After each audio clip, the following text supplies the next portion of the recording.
Do you have any hobbies or interests that you'd like to do, but for one reason or another, you just don't have the time, or you've never tried, or you just don't think you can? I know that's a weird question to start this video off with, but I just want you to think about that. If you have to pause, go ahead. But the real focus of this video is I just want to tell you my experience of what it was like quitting social media for about 9 months. Primarily Instagram. That was the one that I used the most because I am a millennial. But I did use YouTube. I don't really consider YouTube social media. That's kind of like TV plus. I don't know. YouTube's like its own thing now. Also, I cut myself shaving like right before filming this. I was scared that I slit my own throat because there was like blood. So if you see that, that's what that is. I'm sorry. Okay, so I want to just explain what led me to quit social media because I have a pinpoint moment where it happened. But there was like leading up to that. And this might be a familiar story for you. My For You page or algorithm or whatever Instagram calls it is very simple.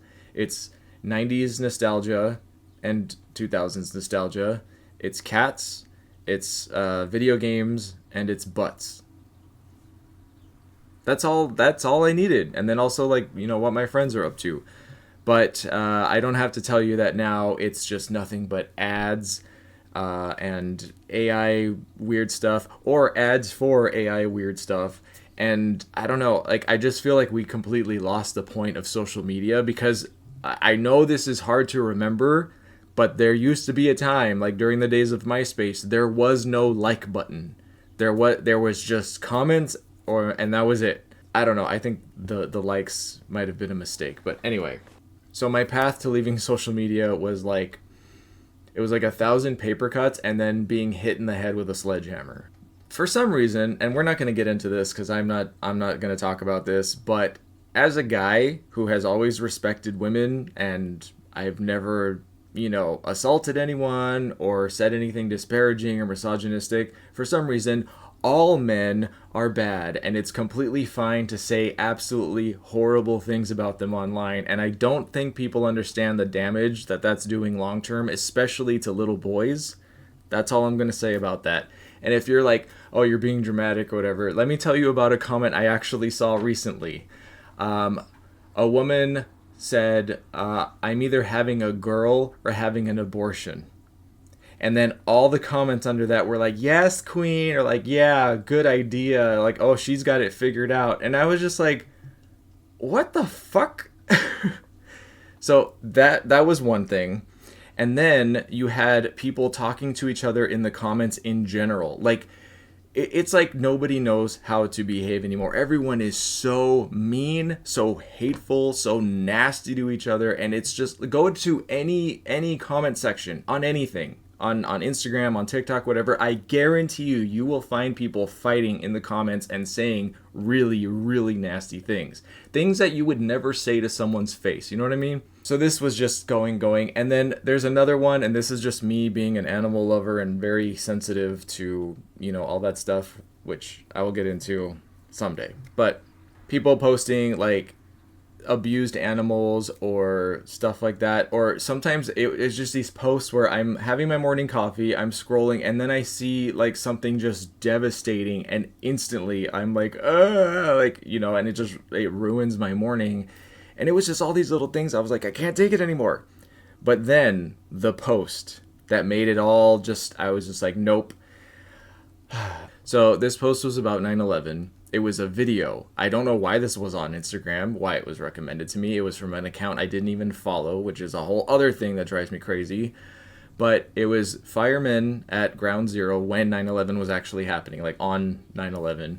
And they keep hearing these big sort of like weird boom explosion sounds that sounded weird. And they're all looking around, and these are like NYFD firemen.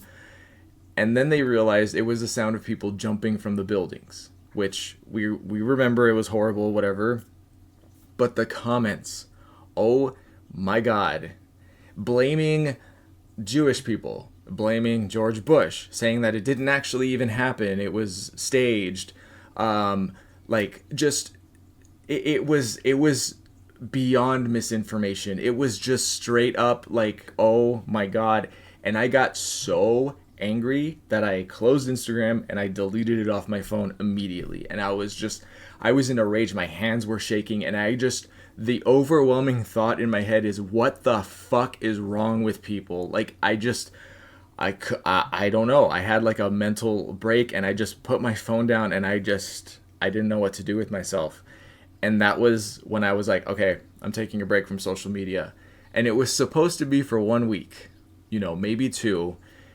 9 months later, I opened the app again for the first time after re-downloading it. So there's the origin story of how that all came to be. But now we're going to talk about what happened afterwards. For those of you who are thinking about leaving social media and all that, you want to know how desperate I got? Yeah, this is not like clickbait. I actually like bought a phone. However, I learned immediately that in the US, you cannot use an old cell phone with modern networks. There you go. There's some Y2K nostalgia for you guys. So it says insert SIM. You can't do anything until you do. I did insert the SIM, and what I learned, I had to go through this whole thing, but this is like 2G. We're now on 5G. Trying to use a 5G network on a 2G phone is like trying to put a bowling ball through a garden hose. There's just too much data, and this phone will blow up. It can't handle it. Not blow up like oh, my phone's blown up, but you know what I mean. So before you go buy a dumb phone, just know that if you live in the US, other countries you can get dumb phones no problem. I'm so jealous, especially if you're European. Like Nokia is like, yeah, it's really annoying. But because it's conflicting. I love my smartphone. I don't want to. I have so many things that I use it for that aren't internet related. But anyway, that's a whole different tech nerd conversation. So the aftermath. What happened after I left social media? Honestly, it was really hard at first. The first week was really confusing because I was so used to just, and I wasn't like addicted. I'm not one of those people that like, I can't stop scrolling. Like, I hate scrolling. My notifications are always going off, and I put my phone away and But it was just like that ritual, and then I had to figure out something else to do. But the thing that I didn't anticipate, aside from having more free time, was the feelings of anger and all that didn't go away. It was like I was in denial, and I was aware that I was in denial, because just because I'm not looking at it doesn't mean those horrible things aren't still being said online. And those thoughts just stayed inside my head and floated around, and I didn't know what to do. So long story short, I ended up trying to get back into my creative endeavors. I've always been very I don't want to say artistic. I feel conceited saying that, but 3D art, I did go to art school, and I love to sing. I love to make music. I love to write songs. So I was like, well, I have that one song that I was working on, and I tried going back to that, and it wasn't really working. But then I kept thinking about the internet stuff. And then I ended up writing a song called Offline. In my living room, offline in my living room. Oh, learning how to feel a feeling through. If the world won't act like humans do, I'll be offline in my living room. And it was so good. Well, it wasn't good at first. I tried to find the original recording I had, because I always record into my phone like when I'm in the shower and stuff, and I went through all my files. I can't find it anywhere, but I know that I recorded it because I was going to show it for you guys. But that song was just about all those feelings. That's how I get my feelings out a lot of the times, is through my lyrics. I've been writing songs since I was in high school. I wrote the song Offline, and I released it, and I did not anticipate the support that I would get. I got so many comments and DMs and messages and even emails. Even my own mom, who I don't really talk to, called me on the phone and was like, hey, your song's really good. We just saw your video. And I didn't even tell her about it. I don't even know how she found out about it. And I was just like, oh, I've got mommy issues. She knows, I know, it's a whole thing. We're working through it. But I felt very validated. I was like, wow, my mom, because if she didn't like it, she just wouldn't say anything. And then she immediately tried to be my manager and was like, you need to get it out there. And I was like, okay, just relax.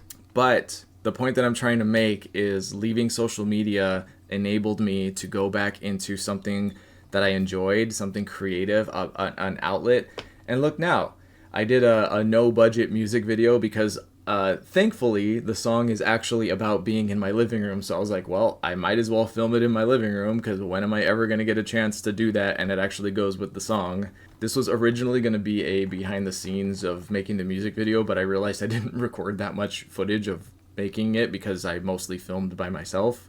But I decided to kind of give more of an elaboration of the story behind those lyrics. And the lyrics speak for themselves. I've had so many of you guys message me and tell me like, you know, that's exactly how I feel, or that's what's happening with the world right now. So I was like, okay, it's not just me. You guys get it.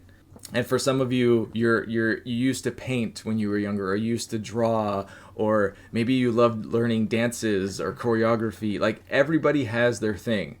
So that question that I asked you at the beginning, I hope you have an answer by now of at least one hobby or interest that you want to do. And let me be very clear about this. The hobby or interest or whatever, the activity that you are missing in your life that you used to do, that used to bring you joy, I don't want you to think about monetization. I don't want you to think about getting views or look at me, something that makes you happy. I love to sing, plain and simple. I love to sing. So music was one of those things to me. I also do game development and a whole bunch of other stuff, but singing has always been like a secret like dream. And then, you know, I made it happen. I was just like, no, I don't care if 5 people see this video, I'm gonna do it. So if that appeals to you, then I would highly recommend just try leaving social media for a week, because that's what I did, and I thought it was gonna be a week. And once you know, disengage from it and release the cables and you just step back, all of a sudden it was like the world was a little more colorful. You know what I mean? All the doom and gloom on your little distraction rectangle, you can just put it away and then it's gone. And you're just like, oh, wow.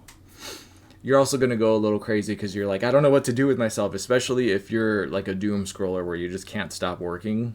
If any of you have suffered with any sort of social media, I don't know, there's so many different things. There's burnout, there's social media addiction, there's social media withdrawal, there's just like body dysmorphia, all those things. Let me know your experiences because I know I can't be the only one. And again, I highly recommend just try 1, maybe 2 weeks without social media. I promise you, it's better. And where I'm at now, I will occasionally open up Instagram, I'll look at a couple memes, but I have a very strict rule, and this is what I encourage you to do too. If you see any account, I don't care if you already follow them, I don't care if it's your friend's account, if they post something that you do not like, that makes you angry, makes you sad, makes you upset in any way, block. Because here's what I think I'm doing when I do that. Because that's what I do now. I don't comment, because if you leave a comment, you're helping that post, that's the last thing you want to do, right? What I think is happening is if I immediately just block an account or like, you know, make it go away, that's telling the algorithm, oh, he really doesn't like that. Don't show him any more of that because you're going to drive him off the platform. So I'm kind of trying to use the algorithm's psychology against it, and I'm hoping that works. I haven't done it enough yet, but I guess we'll see how that goes. But so far, it's been okay. I really am trying not to look at the comments because that's where the true evil of everything is. I would really, really, really love if you checked out my music video for Offline. I think you'll really like the messaging behind it. Although it's a little not safe for work, so don't watch it if like you're with your parents or with a child because it might get weird. But I do have a new album coming out. It's available for pre-sale on the 15th. I don't know when this video is going to be out.